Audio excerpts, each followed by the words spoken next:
Okay, you guys, I got some 25-yard shots for the Crosman 760. You can check out the other videos about this. I've got some more details. Used to have a metal one when I was a kid. Anyway, I bought a lot of these clips here. I love these clips because typically what I'll do is I'll use a few of these clips and then I'll add a drop of oil. And what I'm using for oil is anything from 10, 20 to 30 weight non-detergent motor oil. And this here is a bottle I got from the dollar store. And it works really good because it allows you to take out that nipple there and fill it back in with anything you want or whatever. This was originally breath freshener or something like that. So if you're looking at the dollar store, sometimes you'll see these little containers. You can just dump them out and put your own oil in them. So that comes in kind of handy.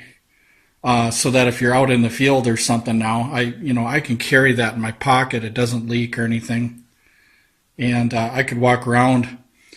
And if I need to oil it, I don't need to be hauling around a big quart of oil or something with me everywhere I go. I can just take that with me right there. But anyway, let's get to the 25 yards experiment that I was telling you guys about in the other video. So at 25 yards, I pumped it up 4 times. And my aim point is at the bottom of the orange circle here, which is isn't the best orange circle in the world.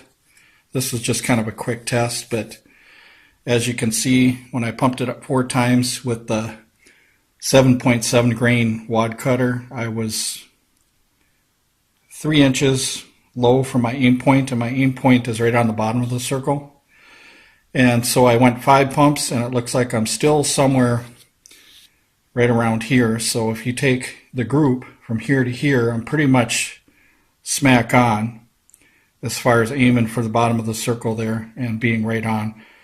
But yeah, so 6 pumps to get more towards the center, and that's what I attempted to do. So yeah, 25 yards, you're going to need quite a few pumps, and the ramp that I was using was number 4.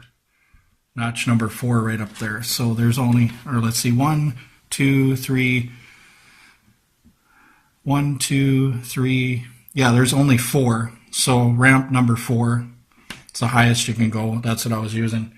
So let's check out the groups here. I decided to do 6 pumps.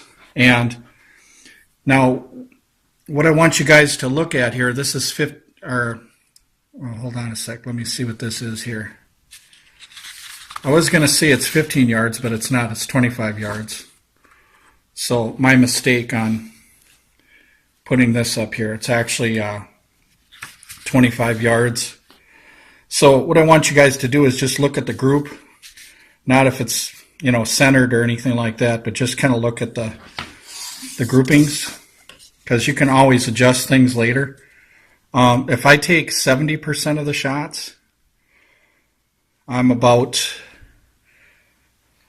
4 inches for that first set, so I didn't like that set too well. The second set, got her down to about 3 inches for 70 to 80% of shots, so I like that one.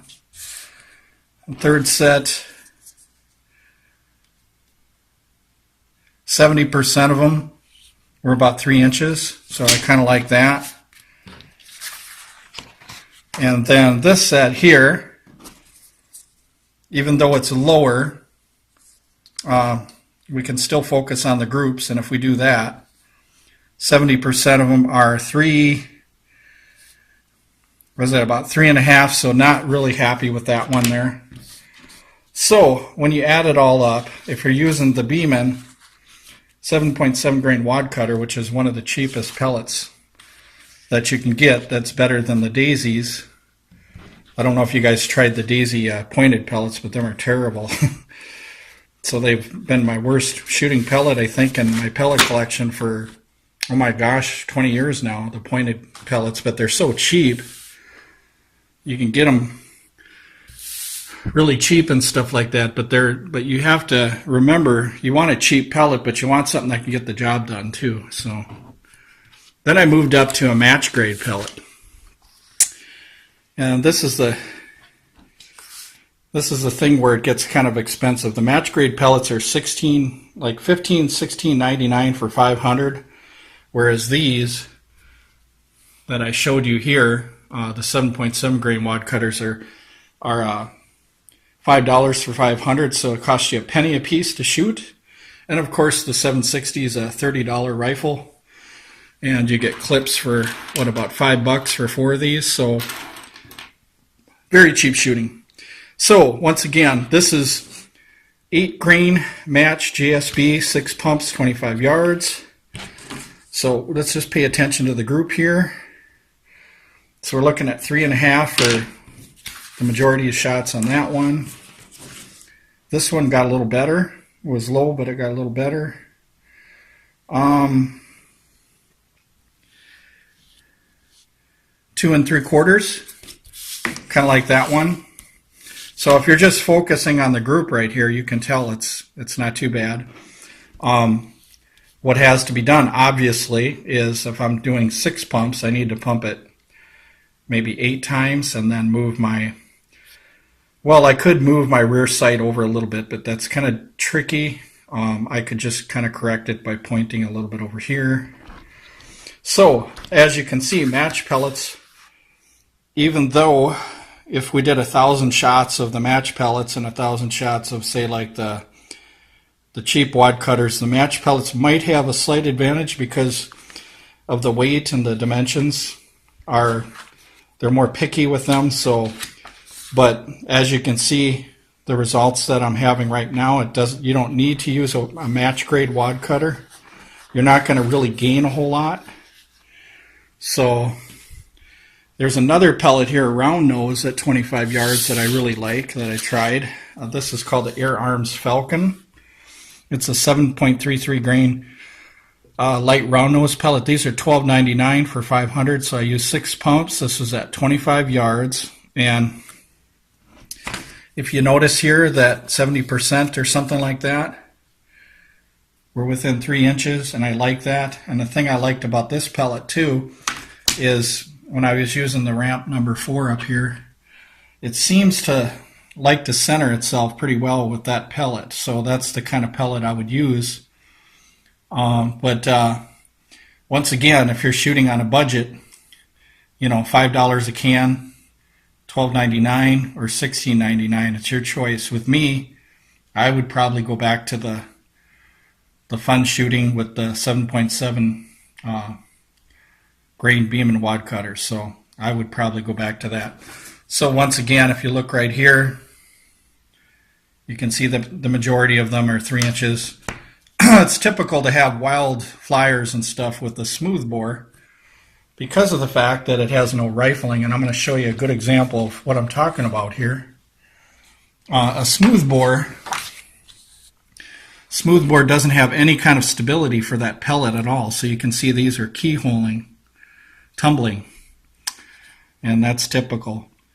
You're going to get some tumbling pellets with these smooth bores sometimes, unless you use the long round nose pellets, but that's a whole nother video, the round long nose pellets. So, but of course I'm going to have to really pump it up for them because they're 10 grains. So this thing is having a hard time getting out to 25 yards with 6 pumps, so it's going to have a hard time with the, you know, the heavier pellets unless you scope it up. But like I was telling you guys, this test that I did on this earlier, this wasn't a test for a scope. This was a test to see what I could do with just the factory sights.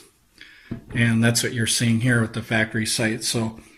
So this, so far I'm experiencing anywhere to 3 to 4 inch groups with 10 shots.